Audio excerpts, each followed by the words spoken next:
Hey there, kiddos, and welcome back to the channel. I'm Uncle Frank. Hope that you are having a great day because in today's video, I'm sitting back in my very squeaky chair, relaxing and having a little conversation with all of you guys about the very exciting news coming out of the world of Pokemon and One Piece. Because, yeah, today of all days, Saturday, July 11th, 2026, the Pokemon Company International, in collaboration with Bandai, have announced that they are going full steam with all prints of all featured products, starting right now with Pitch Black and OP16 Time of Battle. Their big joint press release basically said they are putting as many boxes as they can until availability becomes a non-issue, and that first wave of new prints for both sets from both games has started hitting store shelves today. And as a direct result, we're seeing free fall in the prices of these games, with Pitch Black booster boxes hitting $130 already as of the recording of this video, and OP16 boxes hitting $90, which is bringing the entire TCG market into free fall, actually. And is causing other games like Magic and Yu-Gi-Oh!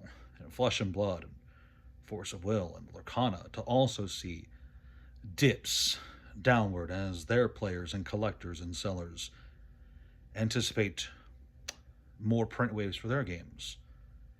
And everyone's panicking and panic selling and freaking out. And the entire TCG market is collapsing all around us all at once. And no one can make any profits. And my question is for you, what happens next? Now, obviously that entire scenario is not real. At least I'm pretty sure it's not real. No, Pokemon is not printing a huge amount of Pitch Black, nor is One Piece printing a huge amount of Time of Battle, as much as I wish that they were, nor is the wider TCG market collapsing today as we speak. However, if, and this is a big if the trading card game market across several TCGs, Pokemon, Magic, One Piece, etc., if they all did collapse tomorrow, and you, dear viewer, and plenty of other guys out there who are making their living buying and selling TCGs online suddenly had to live in a post-scarcity TCG market like we have had before, what would plan B be? So, let's talk about this for a bit. You see, TCG markets are very much like any markets. Now, they are a bit special in that they very much are, in some ways, dictated by how much the actual fans enjoy the product. You know, sure, Coca-Cola stock goes up and down. Sure, Tesla stock goes up and down, but very rarely is it tied to something other than, well, the core business fundamentals of the companies, right? Coca-Cola makes money. Therefore, Coca-Cola stock makes money. The same isn't necessarily true of sealed Pokemon products or sealed Yu-Gi-Oh! Products or anything like that. Which is why I'm always kind of apprehensive whenever someone tries to equate sealed product for any TCG to the stock market, because it's not really a one-to-one comparison. There's a lot more going on in both categories.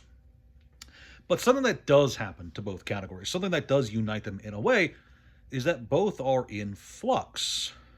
Both do go up and down based on a bazillion different factors that are quite hard to predict. But that flux does mean that sooner or later, inevitably, we will see a TCG market-wide bull run again.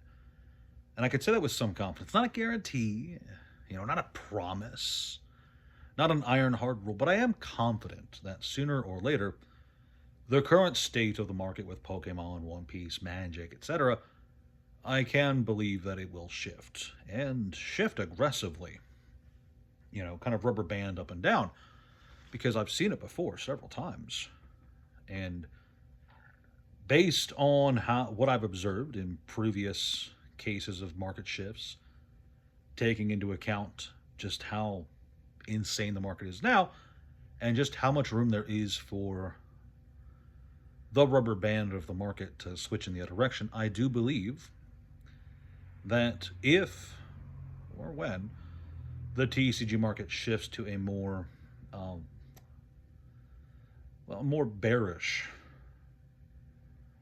trend, I do believe it'll be quite catastrophic for, well, especially Pokemon and One Piece. Maybe Lorcana, maybe Magic too, but I do believe that Pokemon and One Piece, especially if the market shifts the way I fear it might, I believe it could be disgusting for those. I mean, the last time Pokemon was in its the start of the Scarlet Violet, I started there for a bit. The start of the Scarlet Violet era was particularly bad for Pokemon. We were at a point where, people did not want Pokemon products, even at huge discounts. You could go to Walmart and buy huge piles of ETBs right off the shelf because nobody wanted them. There was no lines. There were no lines at Walmart. Your local store would have booster boxes, and they would complain about it because, they would be selling these booster boxes on the market for under distribution costs. Could you imagine? Could you imagine stores having to take a loss on sets like Fusion Strike and Chilling Reign and Scarlet Violet Base? Crazy stuff. Once upon a time, that was a thing. Once upon a time, One Piece was this product that it seemed like nobody wanted and was super cheap. And obviously that's not the case now, but things could change again. And if they do, my question to you is, what is your plan B for if the TCG market in general shifts? Because I have a game plan. And I know that many other TCG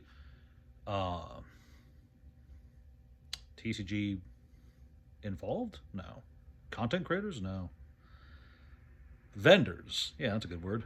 I know that other people who buy and sell card games online and make content about it, I know that they have game plans. They've been very public about it. My game plan for TCGs doesn't change.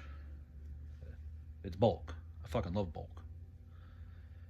Regardless of where the market is, bulk is going to exist and people are going to want bulk. Now, not as many people are going to want bulk. That's definitely true in a faded market. But it's still going to be here, and my margins don't change. But I do have other game plans. Like, what if nobody wants card games?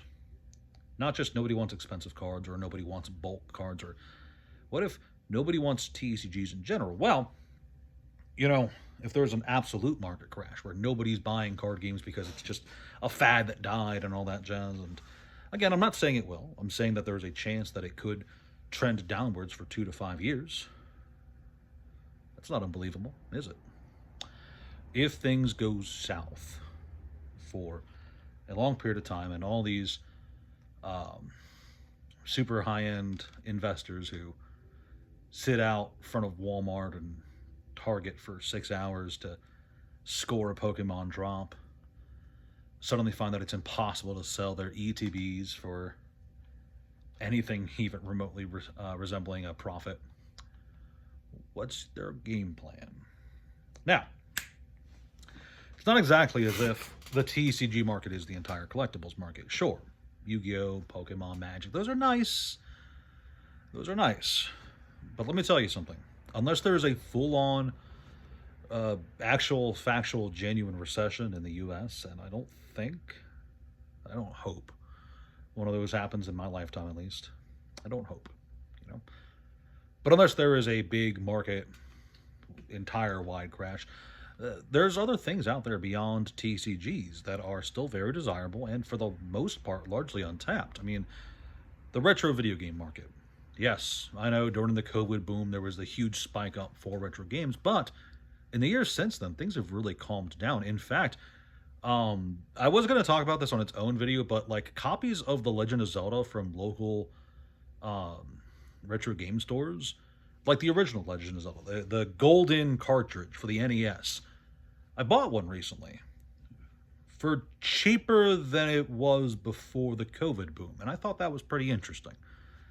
Thought that was pretty nice. Now, obviously, this is not a uniform thing across the board. Some games went up and stayed up. Looking at you, GameCube titles, a lot of the good GameCube titles did go up, but for the most part, the retro game market is largely untapped.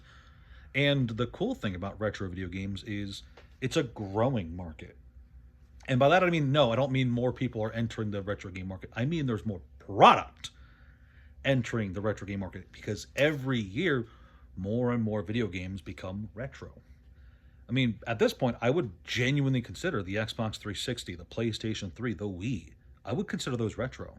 I know that you might disagree, but insofar as I'm concerned, the Wii, the Xbox 360, the PS3, those are definitely retro games for me. And there are some banger games on those consoles that are cheap as hell. Just so we're clear. And the Xbox 360, for instance, is one of the most popular gaming consoles ever. The PS3 is super popular, and the Wii is a fucking slam dunk home run of a console. And there's some good games on those systems, and they're still very cheap. Just so we're clear. So the retro game market is growing. Why does that matter? Because that's a totally valid avenue for people to pivot to in case cards fail. Comic books. And yes, comic books are still very much something that you can make money off of. It's something that you can very much buy, sell, invest in, and flip. I know that that's not a popular opinion. I know that's very much something that people refuse to believe. There's a lot of naysayers when it comes to the overall health of the comic book industry because, yeah, there are a lot of duds out there looking at you, Marvel. There are a lot of duds out there, but there's also a lot of good stuff that does gain in value. You know, I'm surprised, especially by some of the smaller publishers, Dynamite, IDW, how some of their single issues have risen in price over the years. How there's some really awesome stuff being put out by Udon Entertainment, for instance, and even with the big leagues. You know, I know that other actually comic-focused YouTubers will talk about it better and give a better discussion about it, but the Absolute line from DC has been a home run since day one. And I mean that with full sincerity. You know, that first printing of Absolute Batman, you try to find a first printing of it for a decent price. Be my guest. You know, there's absolutely room in the world of comics to make profit, to make good money. Now, obviously, these are different than buying and selling cards. They take up more space and all that jazz, take more to ship, etc. Take a different kind of thing to ship, I should say. But profit's there. Okay, that's all I'm going to say. And it's not just there. There's toys. There's Legos. Yeah, I know there's evil Lego third-party companies that are out there to steal all of your Legos and call the cops on you and all that jazz and make a huge news story about it. But there's a lot of money to be made in the Lego world. There's Legos that almost nonstop, it seems, come out and make a profit just by existing. You know, you can buy Legos off the shelf at market at a MSRP and sell it on the market for sometimes up to 10, 20, 30, 40% higher. You know, you can just walk right into a Walmart, grab a Lego, and just sell it online for some of these things. And every year, Legos get discontinued. And when Legos get discontinued, they become much more desirable as a collector's item and skyrocket even more, which is something. You know? And there's more random stuff out there, older collectibles that people do have a genuine desire for, even if for the most part you would turn your nose up at it. You know, I'm talking about genuine rare Beanie Babies, because those do exist. Genuinely rare Pogs, those do exist. You can buy and sell and flip Pogs. Bakugan, it's a game I have not talked about on the channel, but there are rare, genuinely rare Bakugan. What was it? The DS game came with a limited Bakugan that you could only get there. That was pretty cool. There's all kinds of stuff. Pins. I was very surprised to learn a few weeks ago that collectible, tradable Disney pins are an entire active market, and people will shell out hundreds of dollars for some of these things. I was very taken aback. Me and a friend were at a flea market where we usually go to just buy loose video games and such.